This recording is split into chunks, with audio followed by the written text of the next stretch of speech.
What's up, everybody? It's your boy Stevie the Black. That's Steve the Black. I'm back, and I'm here to give you another Smackdown live review.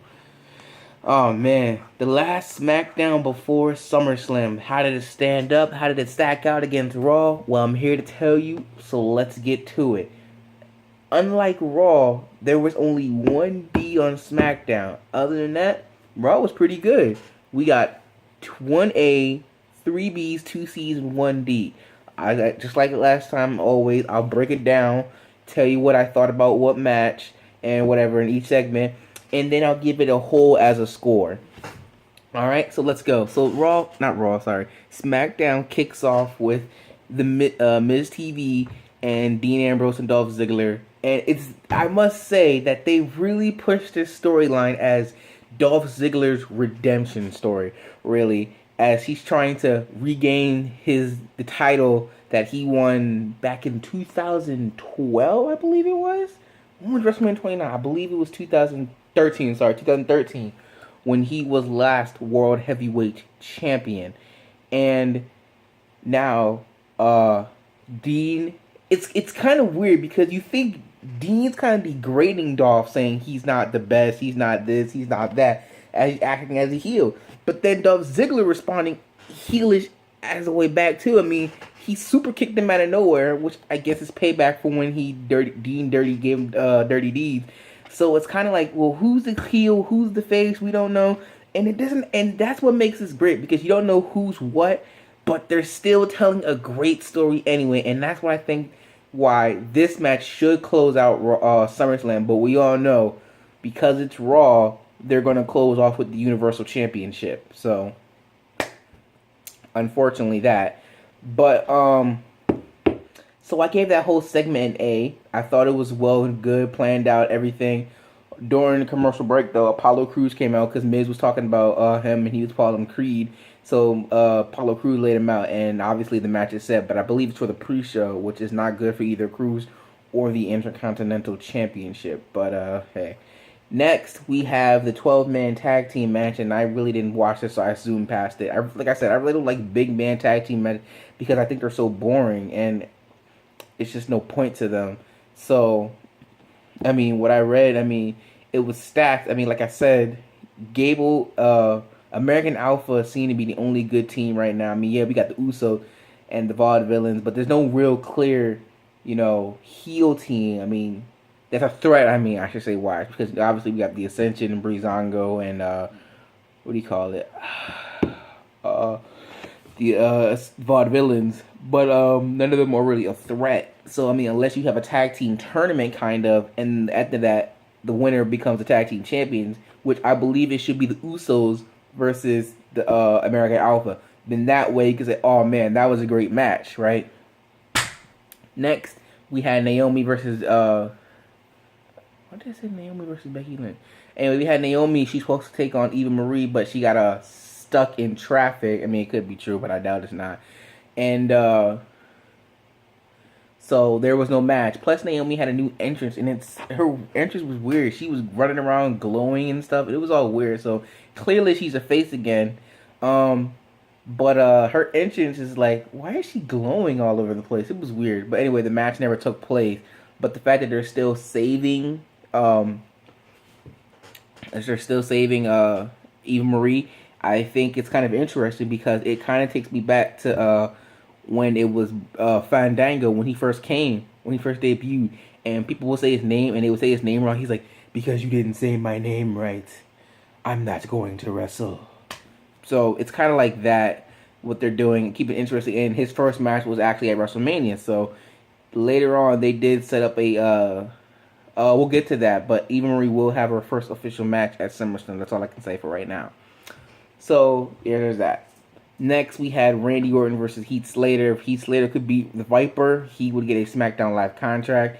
Randy Orton gets disqualified, so technically Heath Slater won, but he was so out of it that he did not realize that he was calling Shane, Stephanie, and Daniel Bryan McFoley, so he didn't get the contract.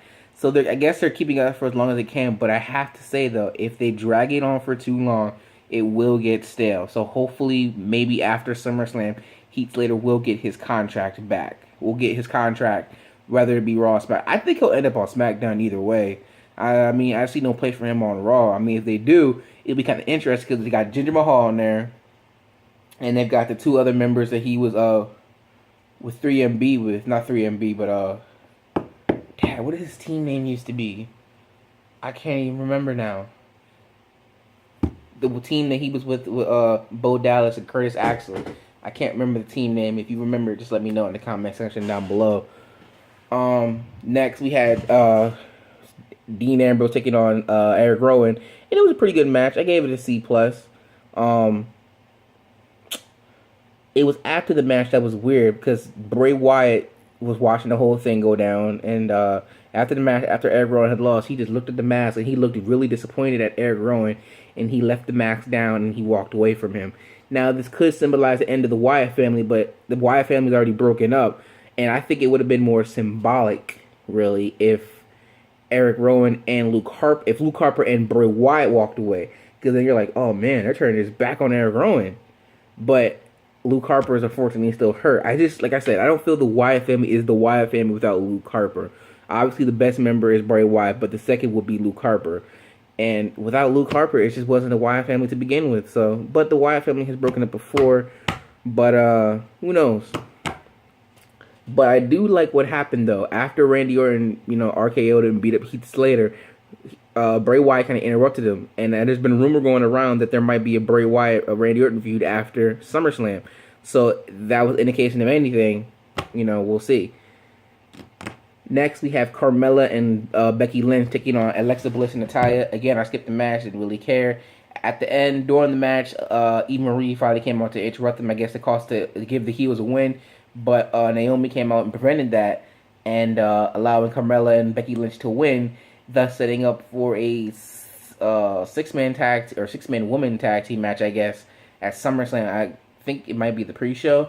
And that's where Eva Marie will have her in-ring debut. So, again, like I said, kind of like how Fandango had his first match at WrestleMania, it'll be like this. So, interesting. And then finally, sorry about that, guys. I don't know how that happened. Told you I'm using my phone. Really sorry about that. And then finally we had John Cena taking on Alberto Del Rio, which I'll get into Alberto Del Rio in another video. But Alberto Del Rio nonetheless. The match was alright. Wasn't really paying attention to the match. But what happened after the match, Cena celebrates after he wins. AJ Styles hits him with the phenomenal forearm. Talks trash a little bit. Tries to hit him with Styles Clash. Cena reverses it to an AA. Then puts AJ through the table after another AA. So, based off of that, I would think that AJ Styles will win.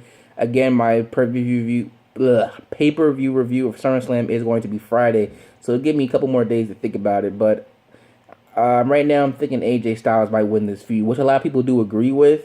I mean, Cena, he wins one, he loses one, then he wins twice in a row. But like I said, it doesn't really bother me, but I know it bothers a lot of people.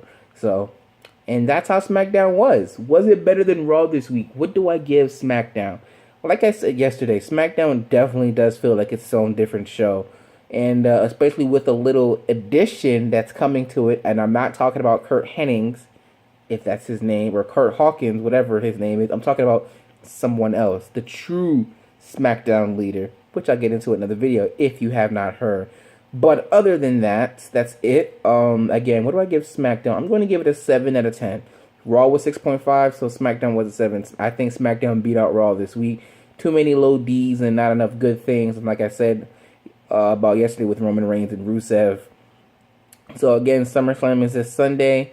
I'll be doing my pay-per-view review tomorrow. I got a couple more videos to posting this week, so look out for those.